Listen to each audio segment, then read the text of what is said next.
আসসালামু আলাইকুম ওরহমতুল্লাহি ওবরকাতু।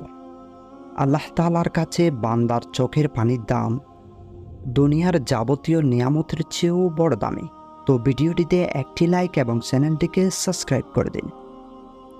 যে ব্যক্তি আল্লাহ তাআলার বয়ে কান্নাকাটি করে, হাদিসের ঘোষণায় তার জন্য জাহান্নামের আগুন হারাম হয়ে যায়।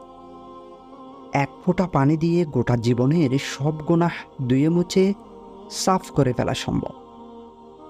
আল্লাহর ভালোবাসা ও ভয়ে মুমিনের হৃদয়ের আকাশ ভেদ করে যেই অশ্রুকণা নয়নের কোণে এসে গড়িয়ে পড়ে, সেই পানির মতো শক্তিশালী পৃথিবীতে আর কিছুই নেই। এই অশ্রু বান্দাকে প্রতিপালকের সন্তুষ্টি অর্জনের সহায়তা করে, মহান আল্লাহর ক্রোধ থেকে বান্দার মুক্ত হওয়ার পথকে সুগম করে।